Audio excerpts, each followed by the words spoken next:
나에게 주 안에 있는 나에게 단 근심이 있으랴 십자가 밑에 나아가 내 짐을 풀었네 주님을 찬송하면서 할렐루야 할렐루야 내 앞길 멀고 험해도 나 주님만 따라가리 그 두려움이 변하여 내 기도 되었고 첫날의 한숨 변하여 내 노래 되었네 주님을 찬송하면서 할렐루야 할렐루야 내 앞길 멀고 험해도 나 주님만 따라가리 내 주는 자비하셔서 늘 함께 계시고 궁핍 밤을 아시고 늘 채워주시네 주님을 찬송하면서 할렐루야 할렐루야 내 앞길 멀고 험해도 나 주님만 따라가리 내 주와 맺은 언약은 영불변하시니 그 나라 가기까지는 늘 보호하시네 주님을 찬송하면서 할렐루야 할렐루야 내 앞길 멀고 험해도 나 주님만 따라가 내 주와 맺은 언약은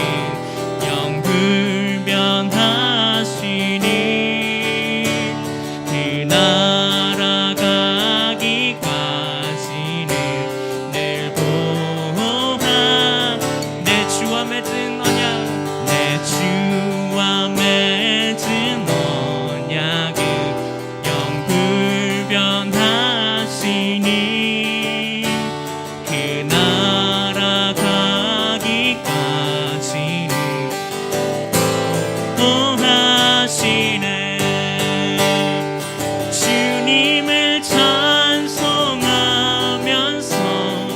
할렐루야 할렐루야 내 앞길 멀고 험해도 나 주님만 따라가 주님을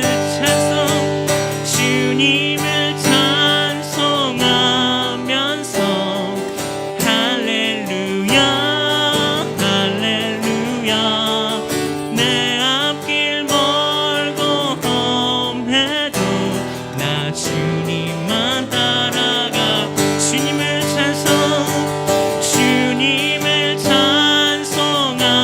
찬송하면서 할렐루야 할렐루야 내 앞길 멀고 험해도 나 주님만 따라가 주님을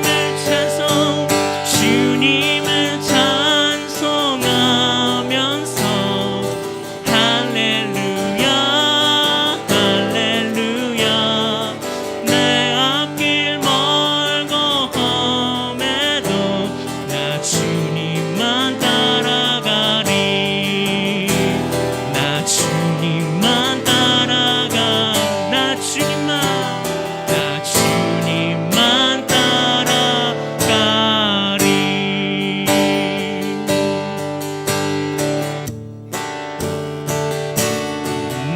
내가 원하는 한 가지 주님의 기쁨이 되는 것 내가 원하는 한 가지 주님의 기쁨이 되는 것 내가 원하는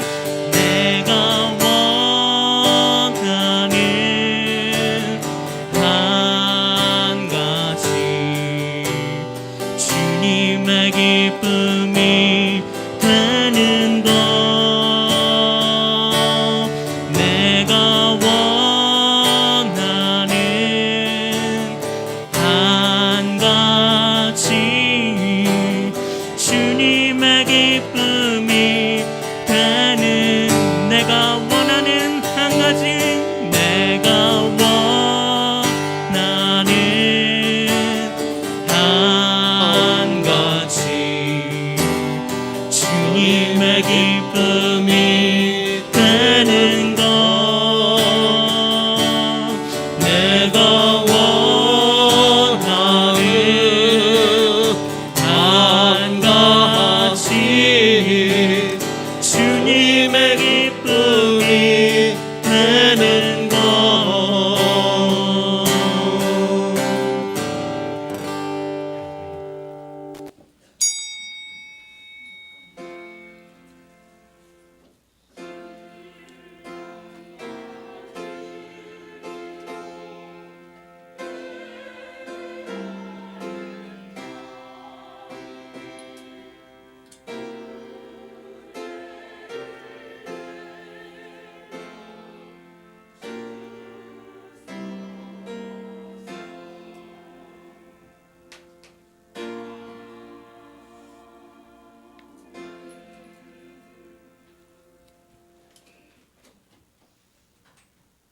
물은 내가 사랑하는 자를 책망하여 징계하노니 그러므로 내가 열심을 내라 회개하라 볼지어다 내가 문 밖에 서서 두드리노니 누구든지 내 음성을 듣고 문을 열면 내가 그에게로 들어가 그로 더불어 먹고 그는 나로 더불어 먹으리라. 아멘. 주 하나님, 우리의 육신은 약하오니 우리의 연약함을 긍휼히 여겨 주시옵소서. 주님의 뜻이거든 우리에게 고난을 주시고 아울러 인내와 겸손도 함께 주시옵소서. 기나긴 인생의 여로를 가는 우리에게 주님께서 힘이 되어 주시고 주님의 모습을 우리에게 나타내 주시옵소서. 주님께서 우리의 피난처 되시며 위로자이시며 강한 성이시며 만세 반석이시며 행복이라는 사실을 깨닫게 하시고 감사하는 생활을 할 수 있도록 도와주옵소서. 이 시간 우리의 몸과 마음을 드리오니 주님 받아주시고 홀로 영광 받으시옵소서. 그리스도 신 예수님 이름으로 기원하옵나이다. 아멘. 전능하사 천지를 만드신 하나님 아버지를 내가 믿사오며 그의 아들 우리 주 예수 그리스도를 믿사오니 이는 성령으로 잉태하사 동정녀 마리아에게 나시고 본디오 빌라도에게 고난을 받으사 십자가에 못 박혀 죽으시고 장사한 지 사흘 만에 죽은 자 가운데서 다시 살아나시며 하늘에 오르사 전능하신 하나님 우편에 앉아 계시다가 저리로서 산자와 죽은 자를 심판하러 오시리라. 성령을 믿사오며 거룩한 공예와 성도가 서로 교통하는 것과 죄를 사하여 주시는 것과 몸이 다시 사는 것과 영원히 사는 것을 믿사옵나이다. 아멘. 찬송가 57장 찬송하겠습니다.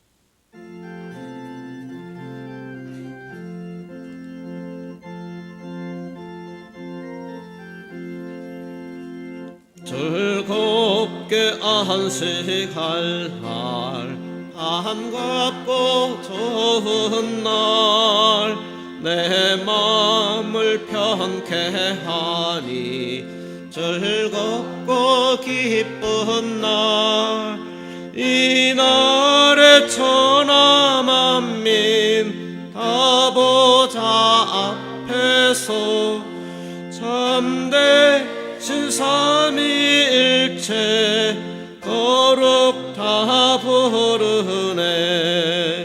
이날의 하늘로서 새 양식 내리네.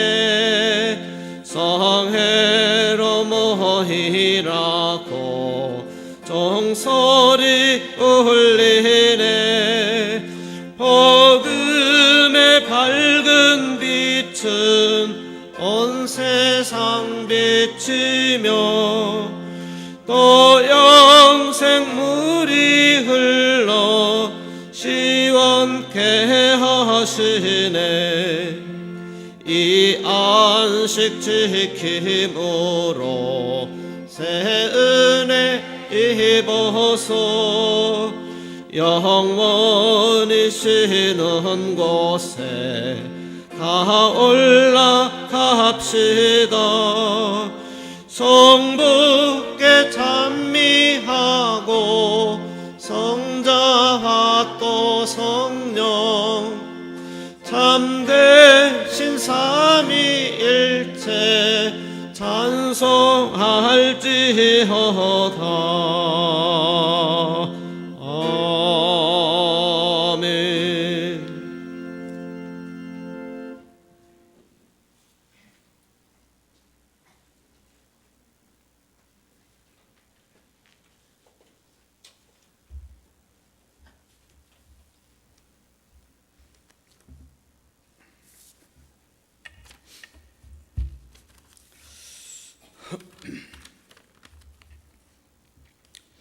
살아계셔서 변함없는 사랑으로 저희들을 돌보시는 하나님 아버지, 주님의 은혜로 한 주간을 살게 하시다가 거룩한 이 날을 맞이하여 주님 전에 나와서 예배하게 하시니 감사합니다.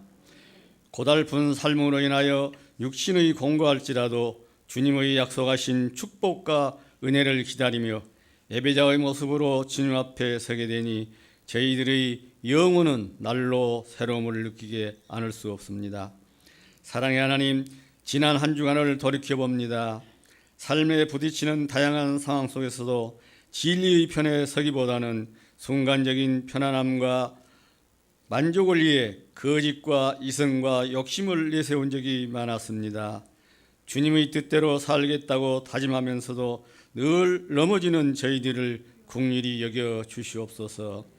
저희들의 깨지기 쉬운 양심과 인격을 강건하게 하셔서 주님의 삶을 본받아 사는 삶의 모습이 되게 하시옵소서.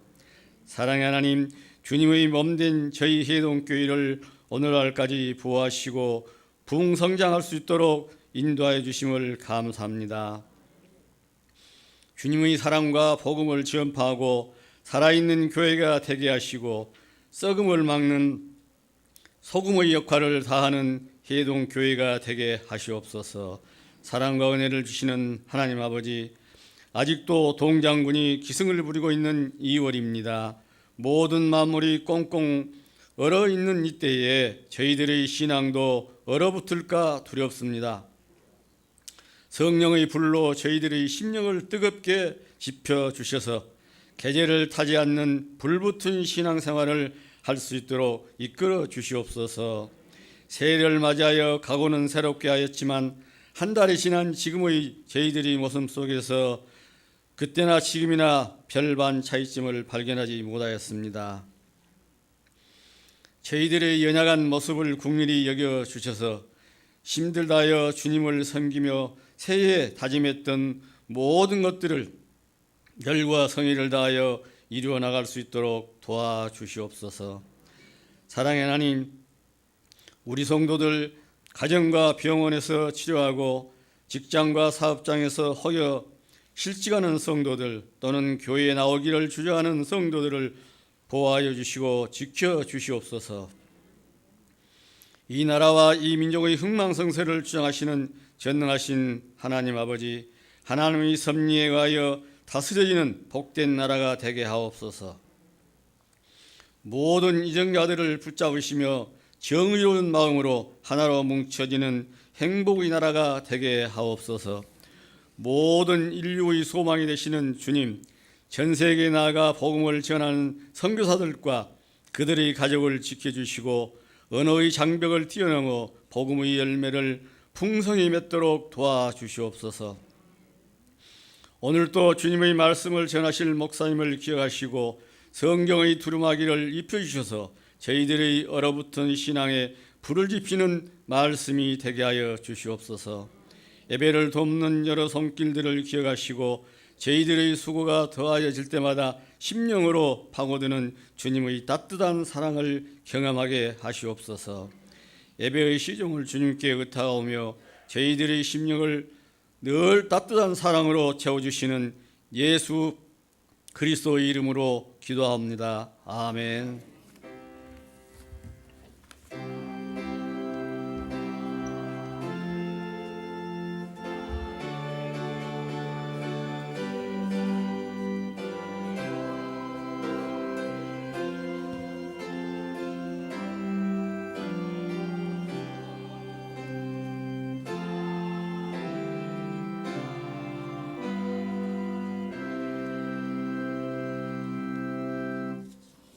찬송가 193장 찬송하겠습니다.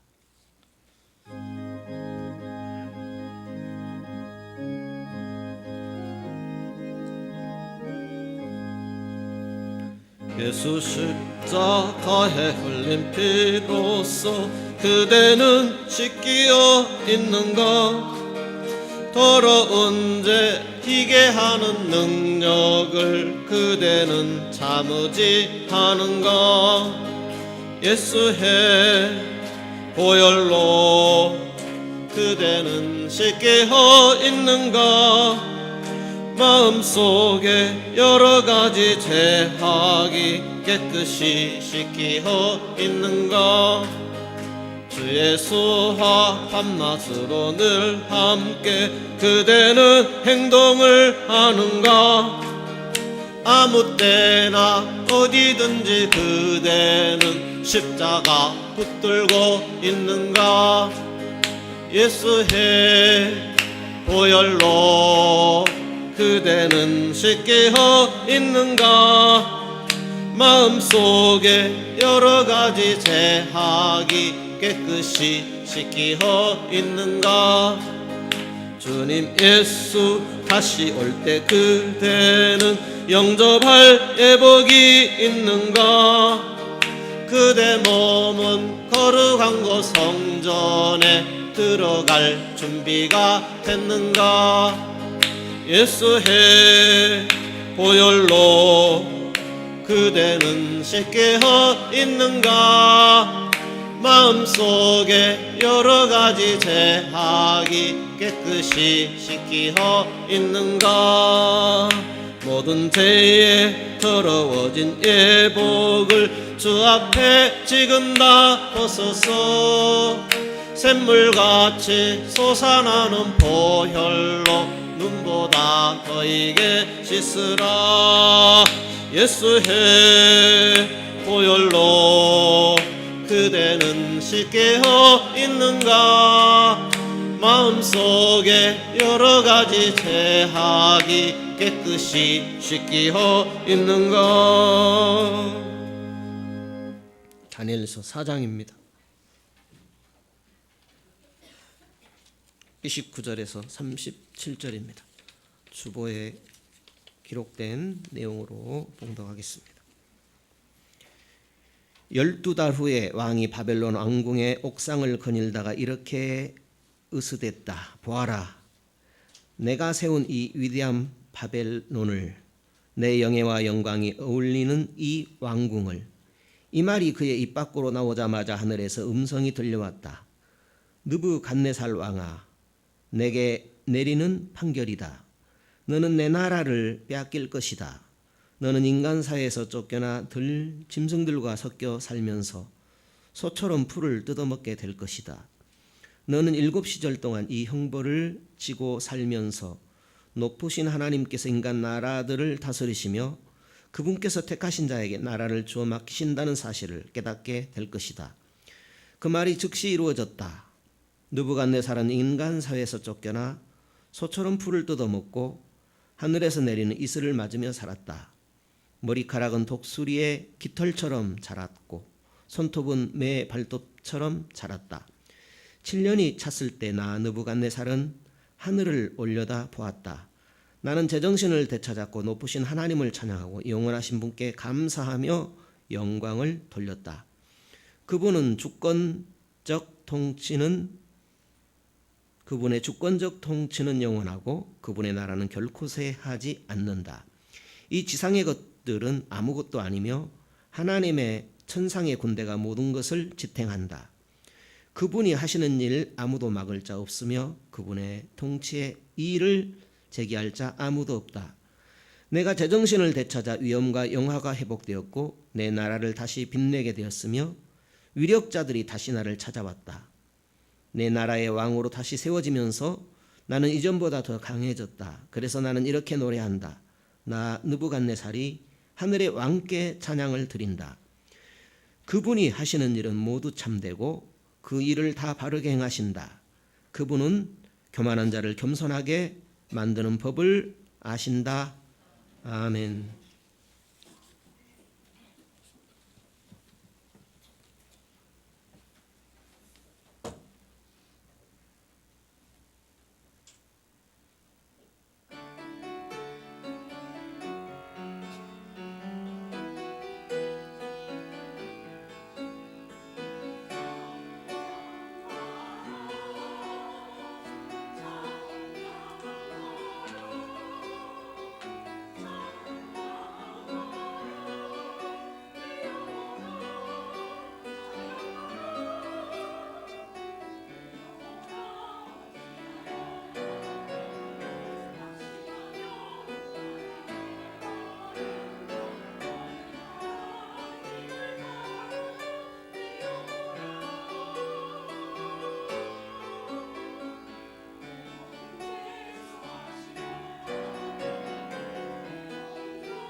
아멘.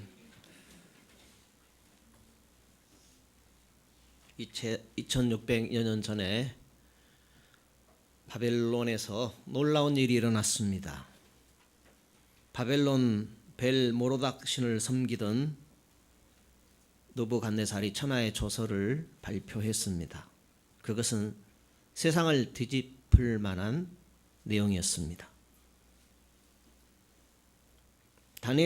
다니엘과 세 친구가 채식을 했음에도 불구하고 왕의 진수성찬을 먹은 소년들보다 외모가 더 윤택했습니다. 3년이 지난 후에 테스트한 결과 다니엘은 바벨론의 모든 석학들보다 10배나 더 지혜로웠습니다. 그럼에도 불구하고 느부갓네살은 벨모로닥을 계속해서 섬겼습니다. 다니엘이 꿈과 해석을 알려줄 때에 너희 하나님은 모든 신들의 신이요 모든 왕들의 주제라고 고백했던 느부갓네살은 여전히 벨모로닥을 섬겼습니다. 불뭇불 속에서 살아나온 다니엘의 세 친구를 보고서 하나님을 찬송할지로다 하면서도 여전히 벨모로닥을 계속해서 섬겼습니다. 다니엘서 4장은 느부갓네살의 간증입니다. 하나님의 놀라운 기사 이적을 목격하고서도 우상신을 버리지 못하던 느부갓네살이 드디어 여호와 하나님께 돌아온 내용입니다. 어떤 간증인가? 간증의 핵심에 대해서 먼저 생각하겠습니다. 간증이란 여러 가지 간증이 있지 않겠습니까? 하나님께서는 이 느부갓네살 왕의 간증을 통해서 오늘 우리에게 어떤 교훈을 주시는 것일까라는 것을 먼저 생각하겠습니다. 2절에 보면 이렇게 되어 있습니다. 지극히 높으신 하나님이 내게 행하신 이적과 기사. 지극히 높으신 하나님이 내게 기적과 이사를 행했다고 했습니다. 그것이 느부갓네살이 간증하는 내용입니다. 그 간증을 다니엘서 4장에 간단하게 기록했습니다. 느부갓네살은 세계 역사를 보게 되면 느부갓네살 2세로 알려지고 있습니다. 신바벨론 시대에 가장 큰 영향을 미친 왕입니다. 부친 나보폴라살은 메대인들의 도움으로 바벨론을 아수르의 통치로부터 해방시켜 신바벨론을 세웠습니다. 나보폴라살은 계속해서 영토를 확장했고 느부갓네살은 부친이 다진 토대 위에 세계적인 강국을 세워서 최고의 권력자가 되었습니다. 1절대로 하면 천하의 백성들과 나라들의 공포를 한 것입니다. 그의 간증은 세계적인 파급 효과가 있었습니다. 오늘 우리들도 듣고 있지요. 다니엘서를 구약의 계시록이라고 하죠. 그 가운데 느부갓네살이 꾼 꿈은 우리에게 굉장한 교훈을 주고 있는 내용으로 되어 있습니다. 느부갓네살의 간증의 핵심은 느부갓네살을 통한 하나님의 절대 통치를 선포하는 것입니다. 4장의 내용은 이렇게 구성되어 있습니다. 서론을 이야기하고 꿈 내용과 해석과 또 어떤 체험을 했으며 결론은 무엇인가 하는 것을 순서대로 기록하고 있습니다. 3절에 이렇게 되어 있죠. 서론이죠. 그의 나라는 영원한 나라요 그의 통치는 대대에 이르리로다. 하나님의 나라는 영원한 나라요 하나님의 통치는 대대에 이르게 되는 것입니다 하는 서론입니다. 꿈 내용입니다. 17절이죠. 지극히 높으신 자가 인간 나라를 다스리시며 자기 뜻대로 그것을 누구에게든지 주십니다 하는 것이 꿈 내용의 핵심입니다. 그것을 다니엘이 해석하지요. 25절입니다. 지극히 높으신 자가 인간 나라를 다스리시며 자기의 뜻대로 그것을 누구에게든지 주십니다. 그러니까 꿈을 꾼 내용이나 해석이나 똑같습니다. 실제로 체험하는 내용이 32절입니다. 지극히 높으신 자가 인간의 나라를 다스리시며 자기의 뜻대로 그것을 누구에게든지 나누어 주십니다. 결론입니다. 34절이죠. 그 권세는 영원한 권세요 그 나라는 대대에 이르게 된다는 내용입니다. 종합하면 하나님의 절대 주권입니다. 느부갓네살 간증의 핵심은 여호와 하나님께서 인간 나라를 다스리신다는 절대 주권자이시다라는 것입니다. 하나님께서 왜 느부갓네살이 하나님의 절대 통치하심을 간증하게 했을까요? 느부갓네살은 세상신을 섬기는 자로 하나님과 멀리 떨어져 있는 사람입니다. 하나님과 거리가 먼 사람이 돌이켜서 하나님을 간증하게 되면 사람들이 주목하게 될 것입니다. 폭군이 하나님의 절대 통치를 깨달으면 겸손하게 될 것입니다. 하나님을 영화롭게 하고 사람들을 사랑하게 될 것이며 폭력을 행사하지 않을 것입니다. 최고 권력자가 겸손하게 정의를 시행하면 온 세상이 주목하게 될 것입니다. 느부갓네살은 하나님의 기사 이적을 보고서도 하나님께 돌아오지 않았습니다. 이런 느부갓네살이 하나님께 돌아오면 세상이 주목하게 될 것입니다. 느부갓네살로 하나님의 절대 주권을 선포하게 하신 것은 온 세상을 다스리시는 유일하신 참 하나님을 가장 효과적으로 선포하시기 위함이었습니다. 인간의 가장 근본 문제가 하나님의 세상 통치를 깨닫지 못하는 것입니다. 절대 주권을 깨닫지 못하면 창조주 하나님을 무시합니다. 사도 바울은 마음에 하나님 두기를 싫어한다고 표현했습니다. 성경에도 자연에도 인간의 삶에도 하나님의 절대 주권이 강조되고 있습니다. 왜 마음에 하나님 두기를 싫어할까요? 하나님 행세하려는 교만 때문입니다. 하나님을 알되 하나님을 영화롭게도 아니하며 감사치도 아니하고 오히려 그 생각이 허망하여지며 미련한 마음이 어두워졌다. 로마서 1장에 기록하고 있습니다. 스스로 지혜롭다고 하지만 하나님을 모르면 어리석습니다. 모르면서도 안다고 하니까 교만합니다. 참 하나님을 믿지 않고 자기가 원하는 신을 만들어 놓고 자기가 하나님처럼 행세하니 교만하고 또한 바보들입니다. 하나님께서 당시에 바보대장 느부갓네살이 하나님의 절대 주권을 깨우치도록 했습니다. 만약에 지금 중국의 시진핑이 절대 통치자는 여호와 하나님이시다라고 간증한다면 세계가 깜짝 놀라게 될 것입니다. 하나님께서 느부갓네살이라는 충격적인 도구를 사용했습니다.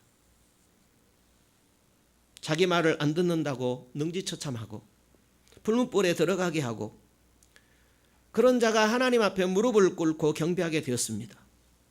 어떻게 그런 일이 일어나게 되었던 것일까요? 나의 왕국이 영원하다 하던 자가 무슨 일을 겪었기에 그분의 나라가 영원합니다 이렇게 고백했던 것일까요? 하나님이 세상을 다스리십니다. 나라, 기업, 학교, 우리 삶 전체를 하나님께서 다스리십니다. 이 사실을 모르면 교만하게 살게 되어 있습니다. 교만의 문제는 정치인, 부자들만의 문제가 아닙니다. 모든 사람들의 문제입니다. 하나님의 절대 주권 앞에 겸손하게 살아갈 때 행복한 인생이 되는 것입니다. 절대 주권이 무엇입니까? 하나님이 주인이십니다. 하나님이 다스리십니다 하는 것을 절대 주권이라고 합니다. 야고보서 4장 6절에 하나님은 교만한 자를 물리치시고 겸손한 자에게 은혜를 베푸신다 했습니다. 교만이 모든 문제의 뿌리가 됩니다. 하나님은 겸손한 자에게 은혜를 베푸셔서 문제를 해결하는 길을 열어주십니다. 절대 주권자 하나님의 다스림을 받으면 우리가 복을 받고 행복해집니다. 어떻게 절대 주권자 하나님 밑에서 겸손하게 살아갈 수 있겠습니까? 각성의 과정에 대해서 생각하겠습니다. 느부갓네살이 어떤 과정을 통하여 겸손하게 되었는가? 각성의 과정에 대해서 생각하겠습니다. 거만하고 포악한 왕이 어떻게 하나님의 절대 주권 앞에 무릎을 꿇게 되었을까요? 어떤 과정이 있었던 것일까요? 느부갓네살이 언제 꿈을 꾸었습니까? 4절에 보니까 이렇게 되어 있습니다. 내 집에 편이 있으며 내 궁에서 평강할 때 그랬습니다. 편하고 평강할 때. 그러니까 바벨론 제국을 만들고 형통할 때 무시무시한 꿈을 꾸게 된 것입니다. 그래서 공포와 번민 속에 지내게 되었습니다. 왕은 자기가 잘해서 바벨론 제국을 세웠다고 생각했습니다. 미국인들은 아메리칸 드림이 이루어질 때 만족한다고 합니다. 우리 한국 사람들은 어떻습니까? 명문대를 나와서 대기업에 취업하고 결혼해서 자녀를 낳고 잘 살게 되면 만족한다고 합니다. 그런데 그것을 내가 잘해서라고 할 때 그것을 교만이라고 합니다. 내가 잘해서라는 말은 하나님 없이 은혜 없어도 내가 잘해서 성공하고 내가 잘해서 모든 것이 잘 되는데 그것이 무엇이 문제인가 하는 그 태도가 교만입니다. 느부갓네살이 교만해서 깨어나도록 하나님께서 그에게 무서운 꿈을 주셨습니다. 다니엘은 그때 당시 술사들의 수장입니다. 진급을 해가지고 술사들 중에서도 바벨론에서 수장입니다. 왕은 다니엘 안에는 거룩한 신들의 영이 있다라고 그를 지켜 세웠습니다. 우리로 하면 다니엘 안에 거룩한 하나님의 영이 살아계신다 하는 뜻입니다. 다니엘은 신들의 영 때문에 어떠한 은밀한 것도 어렵지 않게 풀어낸다 하는 그런 말이었습니다. 사람들이 잘 먹고 잘 살아야 된다는 생각은 하지만 인생의 의미 또 도덕적인 삶 또 인생의 마지막은 생각하기도 싫고 생각할 여유도 없다 이렇게 말들을 합니다. 기억할 것은 하나님께서 우리를 창조하셨습니다. 우리 삶의 의미는 하나님을 영화롭게 하고 사람들을 사랑하면서 자연 만물을 다스리는 데 있습니다. 인생의 마지막은 예수 믿으면 천국에서 영원히 살 것이고 불신하게 되면 지옥에서 영원히 사는 것입니다. 인간이 창조주 하나님과 연결될 때 의미가 있습니다. 사람들이 잘 살기 원하지만 영원토록 잘 사는 길은 창조주 하나님 안에서만 발견할 수 있습니다. 어떤 꿈을 꿨습니까? 하나님은 느부갓네살이 어떤 꿈을 꾸도록 했습니까? 꿈 내용이지요. 땅 중앙에 엄청나게 큰 한 나무가 서 있습니다. 그 나무가 견고하게 자라더니 하늘 끝까지 닿아버렸습니다. 그 잎사귀가 아름답고 열매는 만민이 먹을 만큼 풍부했습니다. 그 그늘의 땅에 짐승들이 쉬고 그 가지들의 공중에 새들이 살고 모든 생명체가 먹을 것을 얻었습니다. 그때에 한 거룩한 순찰자가 나타나게 됩니다. 큰 소리로 외칩니다. 그 나무를 베고 가지를 자르고 그 잎사귀를 떨고 그 열매를 해치고 짐승들을 그 아래에서 떠나게 하고 그 가지에서 새들을 쫓아내라. 그 뿌리와 그 그루터기는 남겨놓고 철과 동으로 묶어라. 그것으로 하늘 이슬에 젖게 하고 땅의 식물들 사이에서 짐승들과 살게 하라. 그 마음이 짐승의 것으로 변하여 7대를 지낼 것이다. 지극히 높으신 이가 사람의 나라를 다스리시며 자기의 뜻대로 그것을 누구에게든지 주시며 또 지극히 천한 자를 그 위에 세우시는 줄을 사람들이 알게 하리라 하는 그런 꿈을 꾸었던 것입니다. 그 꿈을 듣고 다니엘이 해석을 하게 되죠. 어떤 해석입니까? 18절 이하에 보면 이렇게 기록되어 있죠. 하나님은 느부갓네살을 악몽으로 경고했고 또 다니엘을 통해서 해석함으로 다시 경고한 것입니다.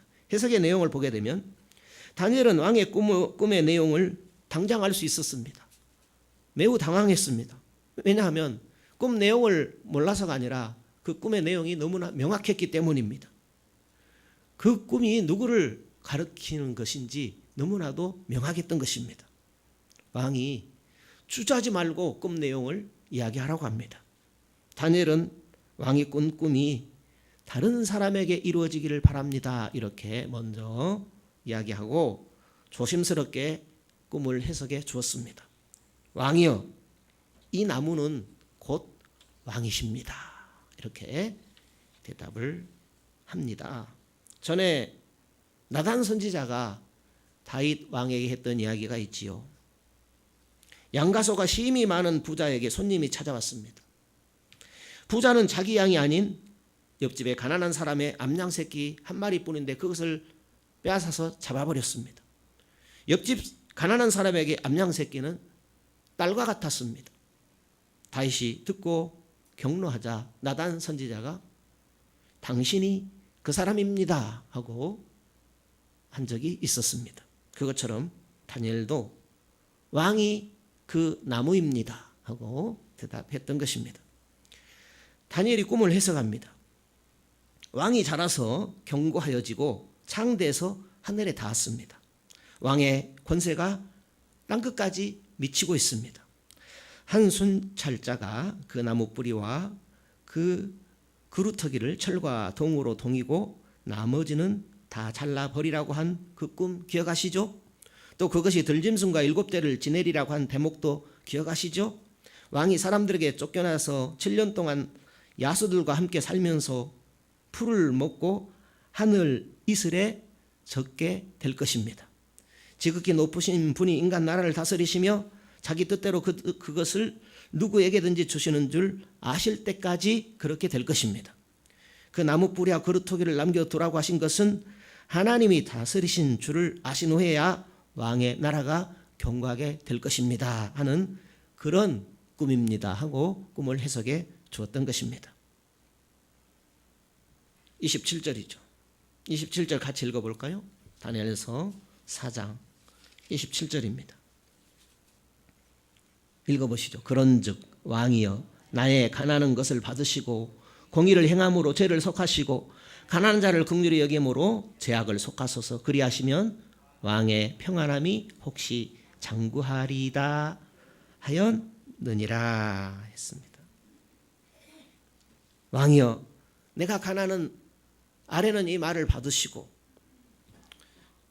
정의롭게 행하시고 죄악을 멀리하시고 가난한 자를 긍휼히 여기시옵소서. 그러면 왕의 평안한 날이 길게 될 것입니다 하는 그런 말이었습니다. 그렇습니다. 세상 모든 권력자들은 정의를 행해야 합니다. 가난한 자들을 불쌍히 여겨야 합니다. 그렇게 하려면 인간 나라를 다스리시는 분이 누구인지를 알아야 합니다. 절대 주권자가 하나님이시라는 사실을 깨달아야만 합니다. 그렇습니다. 모든 사람이 하나님의 주권에 굴복하고 순종해야 됩니다. 모든 사람은 성경에 계시된 여호와 하나님을 알고 하나님의 뜻을 이 세상에서 펼쳐 나가야 합니다. 니느웨 왕과 백성들은 40일이 지나면 니느웨 성이 무너진다는 심판을 받는다는 사실을 요나를 통해서 듣게 됩니다. 왕으로부터 모든 국민들이 회개의 베옷을 입게 됩니다. 하나님께서 니느웨 왕과 백성들이 하나같이 회개의 베옷을 입는 것을 보았습니다. 그리고 국민들이 회개하고 악에서 떠나는 것을 보고 뜻을 돌이키게 됩니다. 느니의 성을 심판하려는 그 하나님의 뜻을 돌이키게 됩니다. 불신자만이 아니라 하나님을 믿는 사람들도 회개하고 바르게 살아가야 합니다. 권력은 부패하고 절대 권력은 절대 부패한다는 말이 있습니다. 왜 그렇습니까? 권력자는 교만하고 절대 권력자는 절대 교만하기 때문입니다. 사람이 자기 마음대로 뭐든지 할 수 있다고 하면 바로 교만해지고 교만하게 되면 불의를 행하면서도 눈 하나 깜짝하지 않게 됩니다. 권력자는 자기의 인간 나라를 다스리시는 하나님의 절대 주권을 인정하고 겸손하게 정의를 시행해야 합니다. 우리는 위정자들이 이런 분들이 되도록 기도해야 할 것입니다. 모든 사람은 하나님의 절대 주권을 인정하고 겸손하게 하나님의 뜻을 따라 살아야 합니다. 시편 55편 7절에 악인은 그의 길을 불의한 자는 그의 생각을 버리고 여호와께로 돌아오라. 그리하면 그가 긍휼히 여기시리라. 우리 하나님께로 돌아오라. 그가 너그럽게 용서하시리라 했습니다. 28절 이하는 다니엘이 실제로 느부갓네살 왕이 실제로 체험한 내용입니다. 하나님을 체험하죠. 절대 주권자 하나님을 체험하게 깨닫게 되는 내용입니다. 바벨론 왕은 7년 동안 짐승처럼 살게 됩니다. 그 꿈을 꾼 지 1년 뒤에 일어난 사건입니다. 왕이 만약 하나님께 돌아왔다면 하나님께서도 돌이켰을지 모릅니다. 바벨론 왕에게 회개의 기회가 주어졌습니다. 노아시대 사람들에게 120년간의 회개의 기회가 주어졌습니다. 니느웨 성 사람들에게 40일간의 회개의 기회가 주어졌습니다. 느부갓네살 왕에게도 1년간 12달의 회개의 기회가 주어졌습니다. 오늘 우리에게도 회개의 기회가 주어져 있습니다. 회개의 기회를 놓치면 하나님의 심판이 떨어지게 됩니다. 30절 보십시오. 30절을 보면 읽어보시죠. 나 왕이 말하여 가로되 이 큰 바벨론은 내가 능력과 권세로 건설하여 나의 도성을 삼고 이것으로 내 위엄의 영광을 나타낸 것이 아니냐 하였더니 했습니다. 역사 기록에 보면 느부갓네살은 43년간 통치하게 됩니다. 방금 읽은 30절을 고백하기 전에 이미 35년의 통치 기간이 지났습니다. 그러니까 바벨론 제국을 건설하고 나서 이 세상에서 가장 큰 제국 바벨론을 건설하고 나서 30절을 고백한 것입니다. 그런데 그 바벨론 제국을 건설하고 자기의 어떤 치적을 찬양하고 그 입에서 그 말이 떠나기도 전에 이런 일들이 일어나게 됩니다. 하늘에서 소리가 들립니다. 31절과 32절입니다. 읽어볼까요? 이 말이 오히려 나 왕의 입에 있을 때에 하늘에서 소리가 내려 가로되 느부갓네살아 내게 말하노니 나라의 위가 내게서 떠났느니라. 내가 사람에게서 쫓겨나서 들 짐승과 함께 거하며 소처럼 풀을 먹을 것이요 이와 같이 7대를 지내서 지극히 높으신 자가 인간 나라를 다스리며 자기의 뜻대로 그것을 누구에게든지 주시는 줄을 알기까지 이르리라 하더니 했습니다. 그렇게 하늘에서 소리가 들려온 대로 이제 인간 세상에서 쫓겨나게 됩니다. 왕이라는 사람이 그 왕자에서 쫓겨나 짐승처럼 7년간이나 살게 되는 것입니다. 소처럼 풀 뜯어먹고 몸이 하늘 이슬에 젖고 머리털이 독수리 털같이 되고 손톱은 발톱같이 새 발톱같이 되었습니다. 미쳐서 7년 동안 짐승들과 함께 살았습니다. 그 후에 다시 왕으로 돌아와서 하나님의 절대 주권이심을 하나님이 절대 통치자이심을 고백하고 하나님을 경배하는 사람으로 변화되었습니다. 세계 역사에도 느부갓네살이 어떤 신의 소유가 되어 즉시 사라졌다 이렇게 기록이 되어 있습니다. 실제로 느부갓네살이 왕으로 있을 때 7년간의 통치 기록이 빠져 있습니다. 느부갓네살은 7년 동안 짐승처럼 살다가 드디어 하나님의 절대 주권을 깨달았습니다. 하나님을 인정한 것이죠. 하나님 앞에 무릎을 꿇은 것입니다. 32절에 지극히 높으신 자가 인간 나라를 다스리시며 자기의 뜻대로 그것을 누구에게든지 주시는 줄을 알기까지 이르리라. 하나님이 우리에게 원하시는 것입니다. 사랑의 매를 들어서라도 하나님의 다스리심을 받고 영원히 사는 영원히 행복한 그런 인생이 되기를 원하시는 것입니다. 권력은 부패하고 절대 권력은 절대 부패합니다. 왜 그렇습니까? 권력자가 교만하고 절대 권력자는 절대 교만하기 때문입니다. 느부갓네살이 무엇으로 교만했습니까? 자기 업적으로 교만했습니다.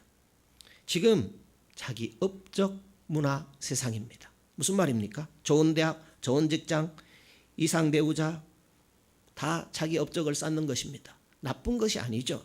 그렇지만 자기 업적 문화 숭배 살고 있다는 사실이죠. 느부갓네살이 자기 업적 숭배에 빠져 살다 망했습니다. 하나님 없이 살면 다 망한다는 말씀입니다. 독일의 독재자 히틀러는 2차 대전이 끝나갈 무렵에 러시아 군대가 베를린으로 진격에 올 때에 어떻게 할까 생각하다가 벙커를 파고 거기에 숨게 되었습니다. 죽었을 때 시신이 모독당하는 것을 피하기 위해서 내 시신을 화장시켜 달라고 부탁을 했습니다.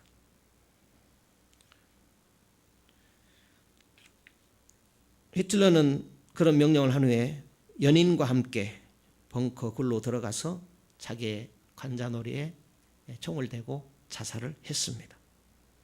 그런데요, 독재자의 말로보다 더 무서운 것이 영원한 고통을 받는 지옥불이 아니겠습니까?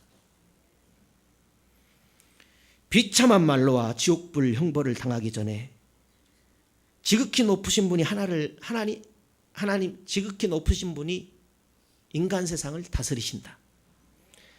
하나님의 절대 주권 앞에 정의를 시행하고 하나님 뜻대로 살면 얼마나 좋겠습니까? 느부갓네살 왕은 이런 일을 겪은 후에 이렇게 간증했습니다.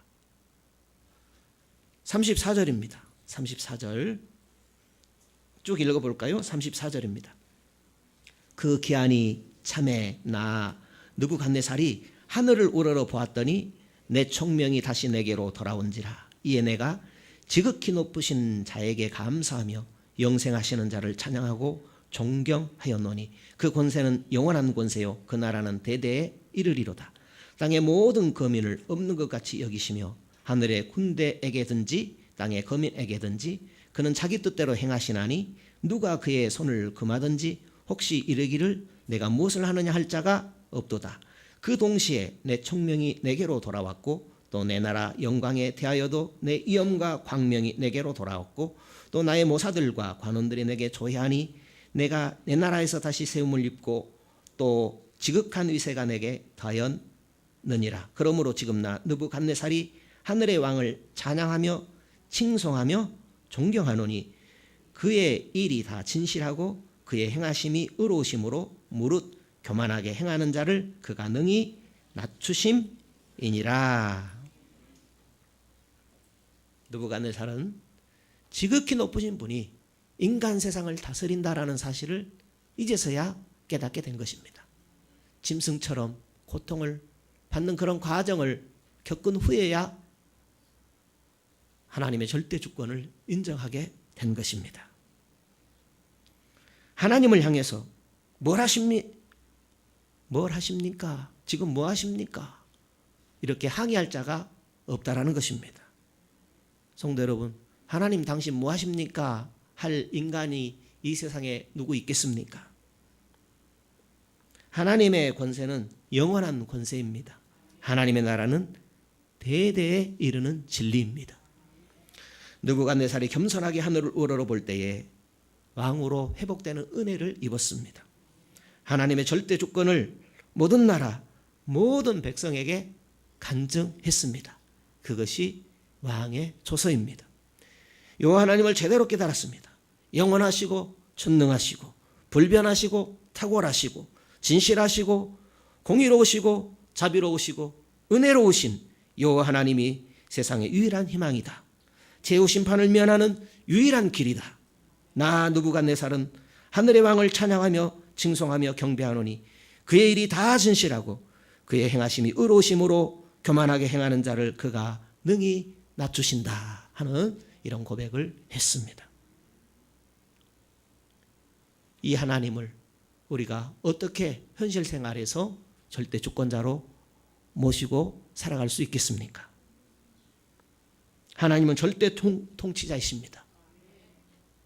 우리는 우리 생각도 우리의 말도 우리 행동도 절대 통치자의 통치를 받아야 한다는 것을 믿습니다. 그렇다면 어떻게 살아야 되겠습니까? 절대 주권자 앞에 정의롭게 살아가야 합니다. 통치를 받는 자는 통치하는 자의 뜻대로 살아가는 것입니다. 왜 느부갓네살은 바벨론의 모든 석학들보다 10배나 더 지혜로운 다니엘을 통해서 깨닫지 못했을까요? 다니엘의 꿈 해석을 통해서 불뭇불 속에서 다시 살아난 다니엘의 세 친구를 통해서 하나님의 기사 이적을 보고서도 교만에서 벗어나지 못했던 것일까요? 7년 동안 짐승처럼 된 후에야 깨달은 이유가 무엇입니까? 느부갓네살은 바벨론을 43년간 통치했습니다. 다니엘 4장을 간증하기 전에 이미 35년간 통치하며 세상에서 가장 강대한 제국 바벨론을 세웠습니다. 다니엘 4장은 다니엘이 아마도 40, 50살 때쯤이라고 보면 되겠습니다. 많은 세월이 지난 후이죠. 느부갓네살이 다니엘과 세 친구를 통해서 여호와 하나님이 대단한 신이다라는 사실은 인정했습니다. 그렇지만 하나님이 온 세상을 통치하시는 절대 주권자라는 사실을 깨닫기까지는 30여 년의 세월이 걸렸습니다. 믿음은 들음에서 난다라고 하는데 몇 번을 들어야 제대로 된 믿음이 생길까요? 몇 년이나 들어야 하나님이 온 세상을 다스리신다는 그 진리를 믿음으로 받아들이고 살아갈 수 있을까요? 불신자가 도대체 복음을 몇 번이나 들어야 할까요? 몇 년이나 복음을 들어야 천하에 구원 얻는 이름 주 예수 그리스도를 나의 구주로 영접하고 믿을 수 있을까요? 하나님께서 온 세상을 다스리신다는 절대 주권을 믿으면 바로 따라오게 되는 삶의 변화가 있습니다. 성경에 하나님이 세상과 자기 나라를 다스리심을 믿으면 어떤 변화가 있을까요? 그것은 겸손입니다. 하나님의 절대 주권을 믿는 권력자는 교만할 수가 없습니다. 하나님의 절대 통치를 깨닫는 만큼 겸손해지고 겸손한 만큼 하나님의 뜻대로 정의를 펼치게 되어 있습니다. 절대 주권은 하나님의 절대 주권은 권력자만이 아니고 우리 모두가 깨달아야만 하는 진리입니다.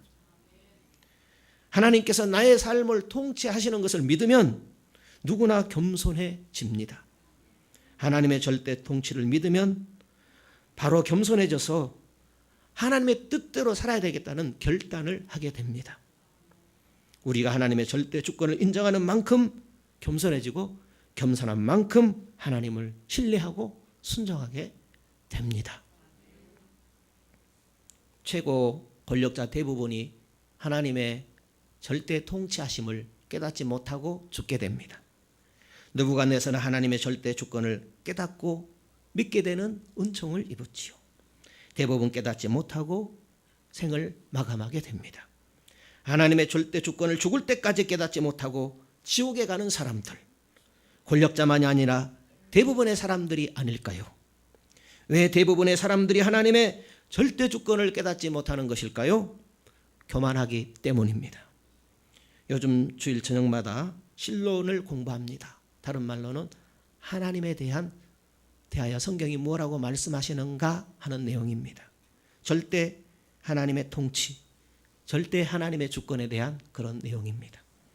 왜 불신자들이 예수 그리스도를 믿지 않을까요? 교만 때문입니다. 왜 교만할까요? 예수님에 대해서 모르기 때문입니다. 그러므로 우리 인생에 있어서 가장 귀한 일이 하나님 알기를 힘쓰는 것입니다. 왜 복음을 듣고도 예수님을 믿지 않을까요? 교만 때문입니다. 왜 교만합니까?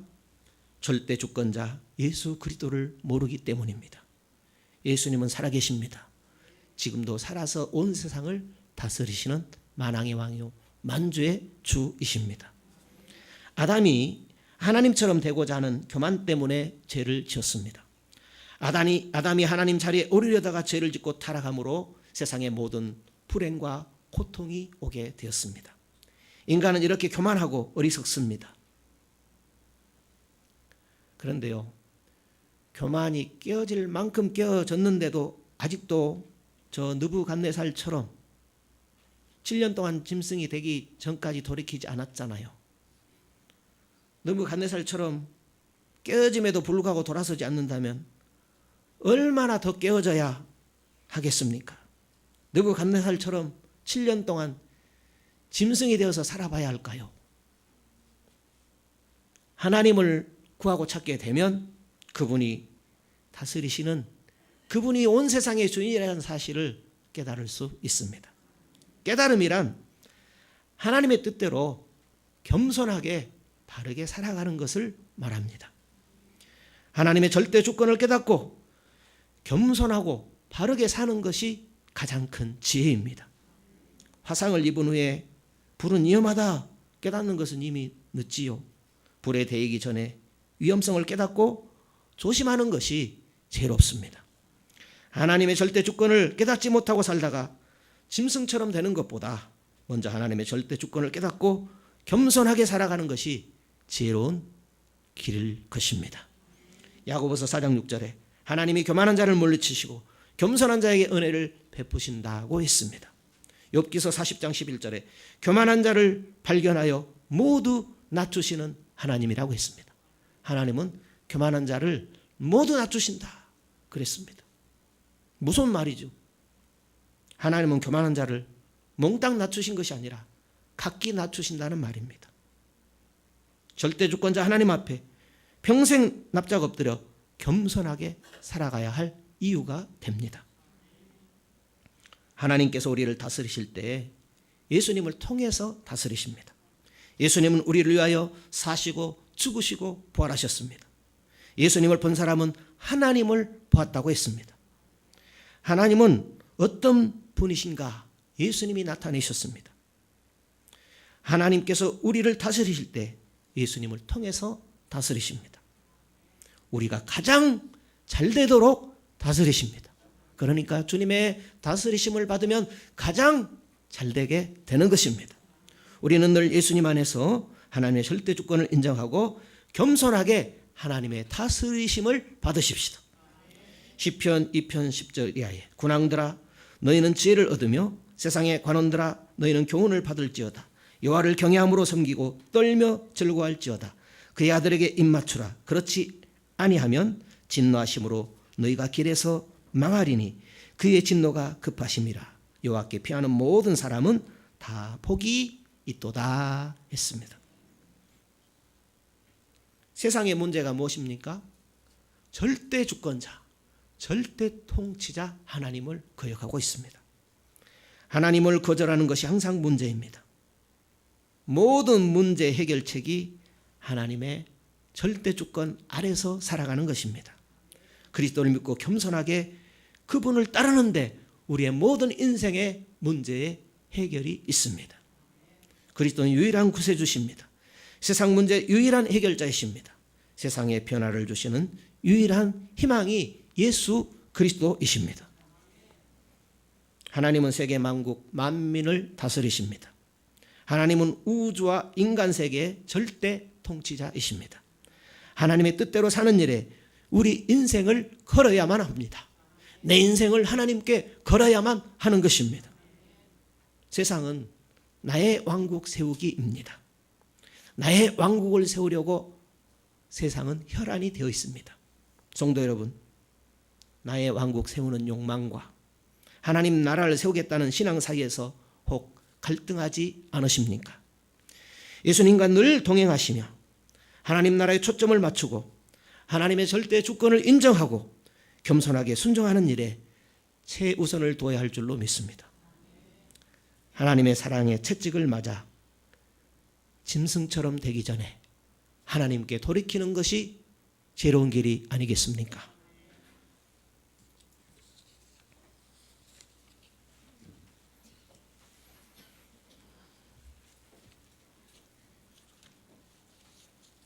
찬송가 500장 찬송하겠습니다.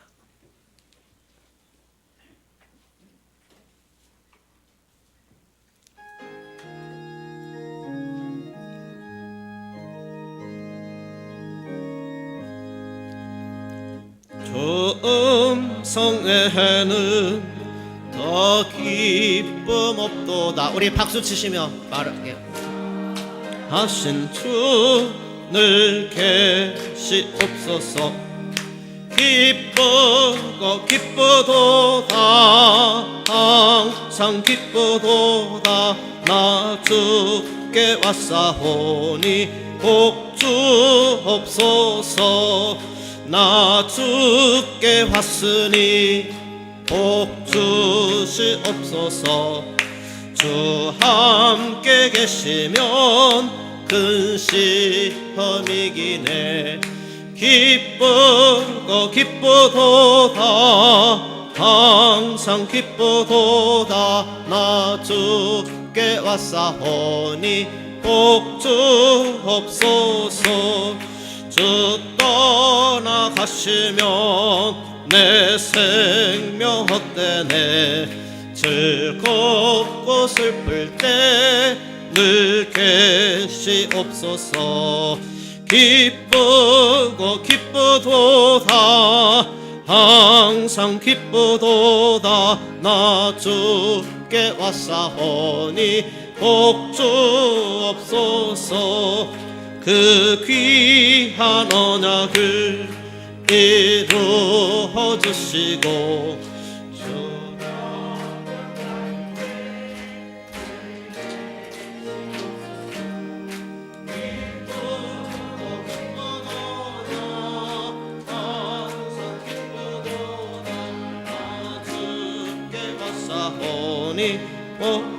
주 떠나가시면 내 생명 헛되네. 주 떠나가시면 내 생명 헛되네. 꽃을 때 늘 계시옵소서. 기쁘고 기쁘도다 항상 기쁘도다. 나 주께 왔사오니 복주옵소서. 그 귀한 언약을 이루어 주시고 주 명령 따를 때 늘 계시옵소서. 기쁘고 기쁘도다 항상 기쁘도다. 나 주께 왔사오니 복주옵소서.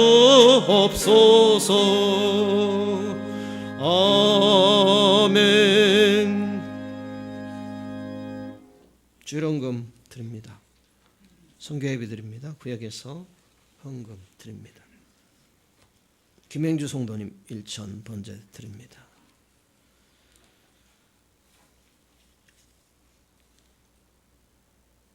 국동방송 헌금 드립니다. 선교헌금 드립니다. 박은혜 권사님 드립니다. 김범식 집사님 구제 헌금 드립니다. 신선자 목사님 건축헌금 드립니다. 감사드립니다. 신선자 목사님 드립니다. 김범식 집사님 드립니다. 윤난래 권사님 드립니다. 천춘희 권사님 드립니다. 김학삼 집사님 드립니다. 정철원 집사님 드립니다. 김유금 권사님 드립니다. 이재표 집사님, 김월선 권사님 드립니다. 문덕자 권사님 드립니다. 고요경 권사님 드립니다. 곽정희 권사님 드립니다. 이명희 권사님 드립니다. 김운영 집사님 드립니다. 11조 드립니다. 천춘희 권사님 드립니다. 김선영 성도님 드립니다. 기도합니다. 주님 은혜 고맙고 감사합니다. 주께서 우리를 복주셨습니다. 특별히 주님 복주신 주의 날에 불러주시니 고맙고 감사합니다. 우리로 주님을 알게 하시고 주께서 복주심도 알게 하셨습니다. 주님이 복을 주셔서 이 시간 주님 앞에 예물을 드립니다. 주님 주신 복으로 잘 살게 해주시어 이 예물을 주님 앞에 드립니다. 주님 때문에 행복했습니다. 주님과 함께하는 시간이 제일 기뻤습니다. 주님의 음성을 듣고 주님을 바라보는 시간이 제일 귀했습니다. 오늘 주님의 날 참으로 귀하고 감사합니다. 주일 헌금을 드립니다. 주의 날을 복주시고 거룩하게 해주시어 주일 헌금을 드립니다. 주님의 날을 거룩하게 구별하기를 원하며 주일 헌금을 드립니다. 모든 날에도 거룩하신 하나님 앞에서 살아가기를 원하며 주일 헌금을 드립니다. 나의 죄를 속량하신 은혜에 감사하여 주일 헌금을 드립니다. 11조를 드립니다. 11조 드리는 믿음을 주께서 주셨습니다. 하나님의 것으로 구별해 드릴 수 있도록 주께서 이 믿음을 주셨습니다. 이 믿음을 주시니 참으로 귀하고 감사합니다. 하나님 더 알기 원합니다. 더 잘 믿기 원합니다. 일평생 하나님을 더 잘 알아가고 더 온전히 믿기를 원합니다. 모든 것은 하나님의 것인데 나머지는 우리에게 맡겨주셨습니다. 우리에게 맡겨진 모든 것들을 하나님의 뜻대로 사용하기를 원합니다. 감사금을 드립니다. 삶의 조건이 힘들지라도 항상 하나님이 고맙습니다. 주님의 자녀로 지내게 된 것이 감사함이 행복합니다. 더 하나님 앞에서 열매 맺는 자녀로 살아가기를 원합니다. 성경헌금, 구제헌금, 건축헌금 또 여러 연유로 감사를 드립니다. 선교회비 구역 헌금 드립니다. 주님, 믿음으로 드린 이 모든 것 받아주시고 소원하는 것들의 갑절로 함께하여 주옵소서. 거룩하신 예수님 이름으로 기도드리옵나이다. 아멘.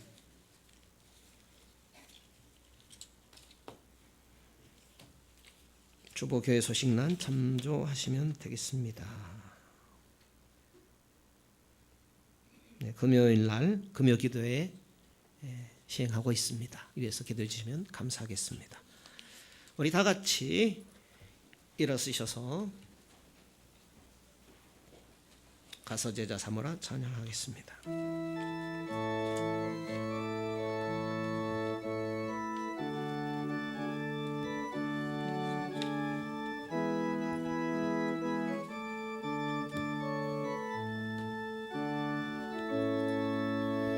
갈릴리 마을 그 숲속에서 주님 그 11 제자 다시 만나시사 마지막 그들에게 말씀하시기를 너희들은 가라 저 세상으로 가서 제자 삼으라 세상 많은 사람들을 세상 모든 영혼이 내게 달렸나니 가서 제자 삼으라 나의 길을 가르치라 내가 너희와 항상 함께 하리라 지금도 우리 주 찾아오사 어두워져 가는 저 세상 바라보며 마지막 우리에게 부탁하시기를 너희들은 가라 저 세상으로 가서 제자 삼으라 세상 많은 사람들을 세상 모든 영혼이 내게 달렸나니 가서 제자 삼으라 나의 길을 가르치라 내가 너희와 항상 함께 하리라 여호와는 내게 복을 주시고 너를 지키시기를 원하며 여호와는 그 얼굴로 내게 비치사 은혜 베푸시기를 원하며 여호와께서는 그 얼굴을 내게로 향하여 드사 평강 주시기를 원하노라. 모든 믿는 자의 구원자가 되시는 주 예수 그리스도의 은혜와 하나님의 크고 놀라우신 사랑하심과 성령님의 충만 내주 역사하신 은혜가 주님 복 주신 날 주님을 예배하는 모든 심령 위에 가정의 권속 위에 사업 위에 함께 있을지어다. 아멘.